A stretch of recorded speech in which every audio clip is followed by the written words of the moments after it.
السلام عليكم ورحمة الله وبركاته. احنا في الربع الأول من 2025 والعالم مشتعل جدا. أكتر من 700 سفينة عملاقة، أيوة 700 سفينة، بيطوفوا مسار إجباري حوالين آخر نقطة في جنوب القارة الأفريقية اللي هي رأس الرجاء الصالح. وده ليه؟ علشان البحر الأحمر مشتعل حرفيا، مفيش أمان. تكلفة الشحن انضربت في 3 يا معلم، والأسواق العالمية بتصرخ من التأخير. سلاسل الشحن كل سنة وانت طيب، وكل ده علشان صراع أدى إلى تعطل مؤقت.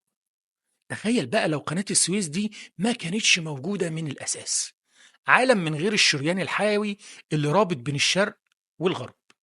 مستعدين لرحلة جديدة من تاريخ ما حصلش؟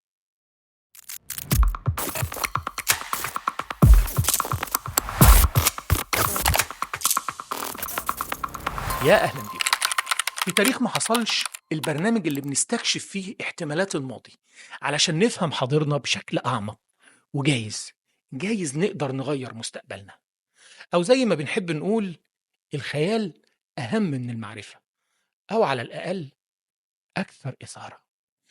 واللي لسه جايين ومش عارفين إيه حكايتنا في تاريخ ما حصلش، في أول حلقة سألنا السؤال اللي حير الكل: الثورة العربية الكبرى كانت ثورة ولا مؤامرة؟ وفي الحلقة التانية قلبنا صفحة تانية خالص، وتخيلنا عالم مفيش فيه وعد بلفور، وإزاي ده كان هيغير كل حاجة في قضيتنا الفلسطينية ويمكن منطقتنا كلها. ولو بتحبوا المغامرات التاريخية اللي بتلعب في الدماغ دي، هتلاقوا اللينكات الحلقة فوق وتحت في الوصف.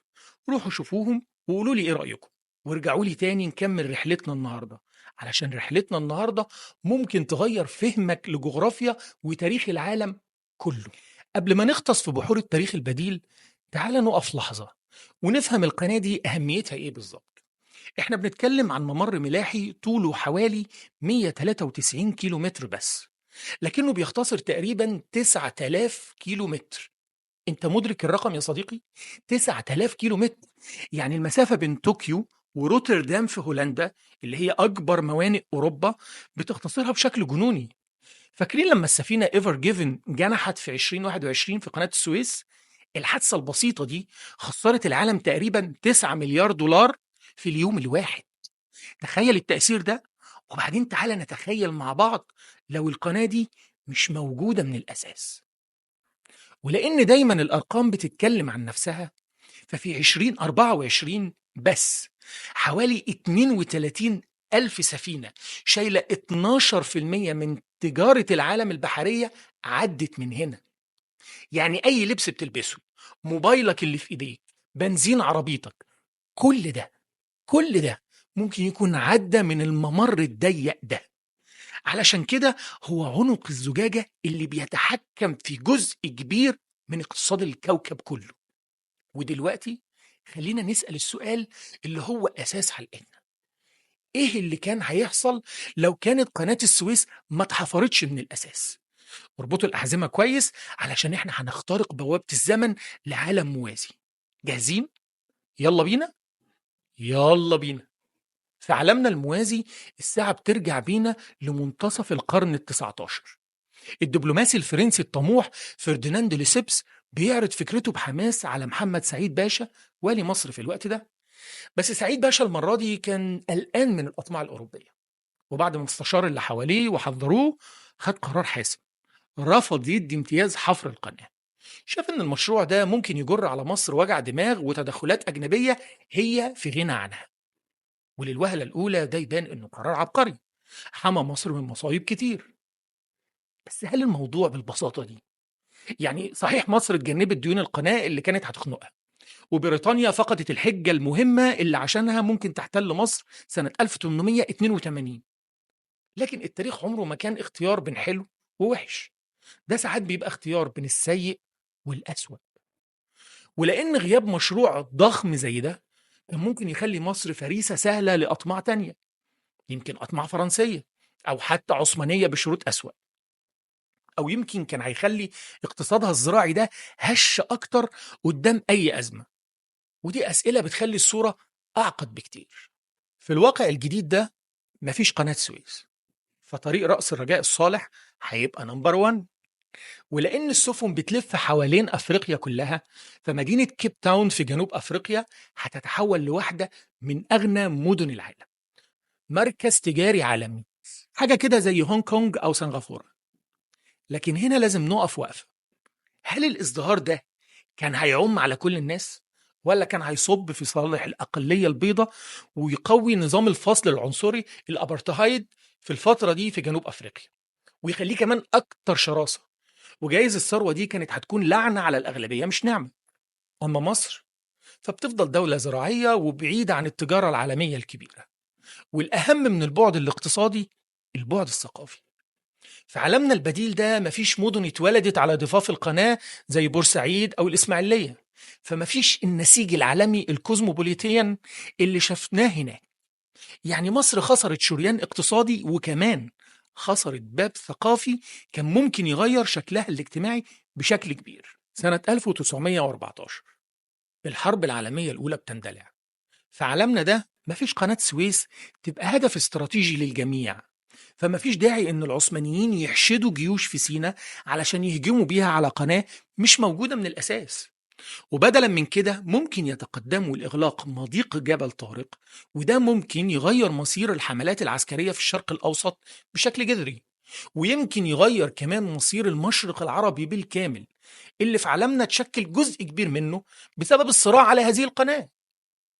طب ووعد بلفور؟ هنا الموضوع بيتعقد. غياب القناة كان هيضعف جدا المبرر الاستراتيجي لبريطانيا إنها تسيطر على فلسطين علشان تأمن طريقها للهند. يمكن ده كان هيغير مسار الوعد أو يأخر، بس هل ده معناه إن فلسطين كانت هتفضل حرة؟ صعب نجزم، لأن الحركة الصهيونية كان ليها أهدافها ودوافعها بعيدا عن حسابات بريطانيا. يمكن الصراع كان هياخد شكل تاني، لكن الجزم باختفائه ده تبسيط كبير لتاريخ معقد. ومع غياب القناة أهمية مصر الاستراتيجية هتقل، فممكن بريطانيا ما تلاقيش مغزى أو مردود قيم لاستمرار احتلالها لمصر بشكل مباشر ومكلف. وممكن مصر تاخد استقلال أوسع وبدري. ومع اكتشاف البترول العالم هيبتدي يطور ناقلات نفط عملاقة علشان طريق رأس الرجاء الصالح الطويل.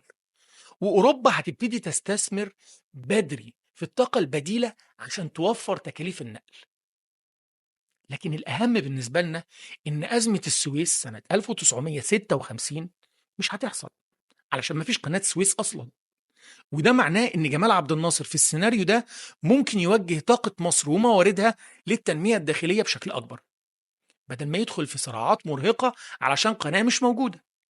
وبرضه كان ممكن جدا يعطل خطط عبد الناصر الطموحة زي بناء السد العالي اللي اعتمد بالأساس على إيرادات القناة بشكل كبير. ونوصل لسنة 1967 ولو قامت حرب بين مصر والكيان طبيعتها هتكون مختلفة تماما، والجيش المصري مش هيكون بعدها قدامه تحدي عبور مانع مائي ضخم. المواجهة هتكون مباشرة في صحراء سيناء المفتوحة. ده كان هيجبر الكيان على خطط دفاعية مختلفة تماما. ولما نوصل لزماننا الحالي في العالم الموازي ده هنلاقي سلاسل الإمداد العالمية متأقلمة من قرن ونص على غياب قناة السويس. وبالتالي أي توتر في البحر الأحمر على الرغم من خطورته مش هيعمل نفس الزلزال الاقتصادي اللي بنشوفه النهاردة. العالم ببساطة ما عادش معتمد على عنق الزجاجة ده. بس كل ده في عالم لو الخيال. على أرض الواقع قناة السويس واقفة شامخة، بتجيب لمصر أكتر من 10 مليار دولار في السنة. ورحلتنا الخيالية دي بتفكرنا بقيمة ما نملك بين إيدينا فعلا. إيه بقى العبرة من رحلتنا؟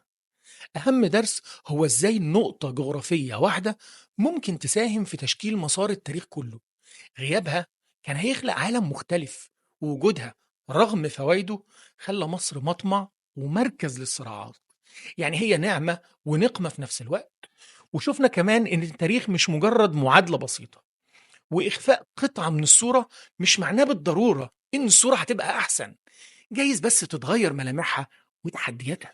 وهنا وصلنا لسؤال حلقتنا، وعايز أسمع رأيكم. في عالمنا الحقيقي تفتكروا أحسن للعالم إنه يحاول يلاقي طرق بديلة ومتنوعة بعيدا عن الممرات الضيقة دي حتى لو أغلى، ولا نركز كلنا على تأمين الممرات الحالية وتقويتها؟ شاركوني آرائكم في الكومنتات تحت، وما تنسوش اللايك والاشتراك وتفعيل جرس التنبيهات عشان ما تفوتكمش الحلقة الجاية من تاريخ ما حصلش. وفي النهاية أتمنى تكونوا استمتعتم بالرحلة معانا، وافتكروا دايما إن معانا التاريخ بحر من الاحتمالات. هتلاقوا كل المصادر في وصف الفيديو. شكرا لمتابعتكم، ولحد ما نتقابل في عالم بديل من تاني. سلام. لو انت فاكرنا مين فاكرنا مين بقى عايز تغتصبها واحنا نقعد ساكتين نقعد ساكتين؟ لا، وحياة البيوت اللي كسرتها، لا وحياة العباد اللي هجرتها.